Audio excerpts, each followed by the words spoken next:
What's going on, everybody? My name is CD, and today, with the very first Call of Duty Vanguard video, I want to put out the best settings or some clear settings that you need to change if you haven't already. Now, just to preface this video, I am playing on the PS5, so this is going to be more of a console controller video. If you're playing on PC, playing with mouse and keyboard, I'm obviously not going to go through keyboard and mouse settings or specific PC graphics settings, but a majority of these other gameplay settings you can change no matter what you're playing on. Also, I feel like everybody always says this, but settings really are personal preference. About 80% of these settings, I'm going to say just choose whatever you want.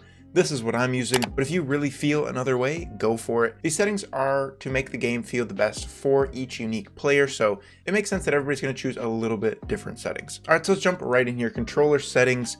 So this is your sensitivity. This is pretty average from every Call of Duty. I play a very low sense, so I play 4.4. I may actually try to bump it up to 5.5 and just test that out. But last night in my first few games, 4.4, that's what I played on the alpha and the beta. I didn't touch these ground vehicle, air vehicle, sensitivity multipliers. So one thing I did move down just a little bit is the ADS sense multiplier. So if you feel like you're a little bit wavy, you know, when aiming down sights, you're not maybe as accurate as you want to be, try bumping this down a little bit. It defaults to 1.0. I think I went down to 0.8 just to try it out. I feel like that helps me out a little bit more. I'm not using the custom sensitivity. For button layout, I always use tactical, and then if you actually click show more, I'm also using flipped, which for me changes the bumpers and the triggers. Vertical aim did not change any of these. Aim response curve type, this is a big one. This is one that I actually thought I should keep on standard, but in looking at a ton of the pros and just a lot of the streamers and stuff like that, it seems like a lot of people are going dynamic from Warzone, so I thought I'd try it out. I have not played on standard. I went straight to dynamic and haven't really felt like I needed to change it back or anything, so try out dynamic if you haven't already. Controller vibration, I always have that off.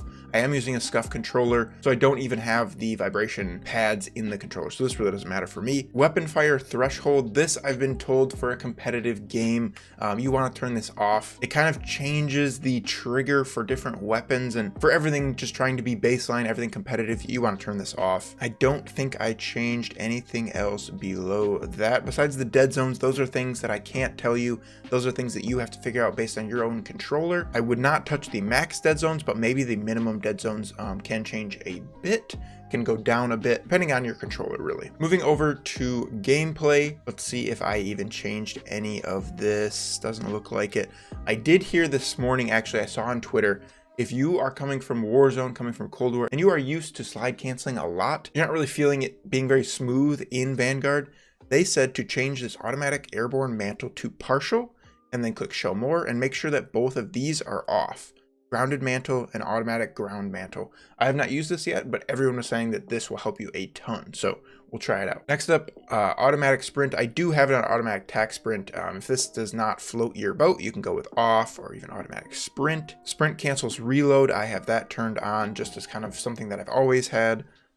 Sprinting door bash doesn't really matter. Slide behavior, change this to tap if you have not already. Next thing, and I believe the last thing here on these gameplay settings, is the interact reload behavior. I do like it on prioritize reload. I believe that's something I've used in the previous Call of Duties as well. Just kind of ingrained in my mind to always click square to reload. So when I'm trying to interact with something, sometimes it messes that up. You can always use prioritize interact if you'd rather have it that way. Doesn't really matter. Over to graphics. Field of view, I think, is the biggest thing here. I enjoy 110 field of view. You can go max 120. It makes you feel really fast, really zoomed out. If this is your first time really working with a field of view, make sure it's over 90, I believe. So 90, 100, 110, 120, somewhere in there. Just test them out. See which ones kind of make you feel the most comfortable. I go with 110. And I really enjoy it. Also, make sure that your ADS field of view is affected, not independent. That's a big thing as well. Coming down here to camera movement, make sure this is on least 50%. This is like camera shake, just stuff that you don't really need when you're trying to play competitively. And also alongside motion blurs.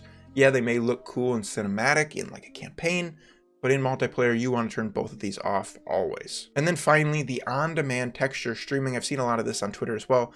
If you're feeling any packet loss, turn this off. It's not going to solve every problem, but it's going to for sure help. It's actually downloading qualities as you're playing if you're turning it on, which is obviously messing with your internet. It's using a little bit more, so just turn this off. It's maybe not going to make the game look as perfect, but you should feel a little bit smoother. Audio, this is super personal. Everybody's going to say they think they have the best audio settings.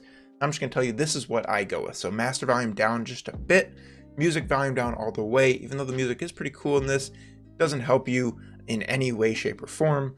Dialogue, keep that up just in case there's any sort of like quip or something that a team member may say or a character in the game may say that could help you out in the game. Sound effects, keep that up as well. Hit marker, haven't messed around with this, we'll just keep Vanguards. Audio, also have not messed with this, I just changed it straight to headphones because I'm wearing headphones, that just makes the most sense. This is something that I may keep an eye out for later on in the year if people can find, you know, better audio settings where you can hear footsteps more, that type of thing. And then nothing else really changed here in the audio settings. I didn't mess with voice chat at all. Finally, I think the last one here, interface. English, I'm gonna need that one. And I think really everything I kept the same all the way down here to the HUD elements. So make sure you have a square map.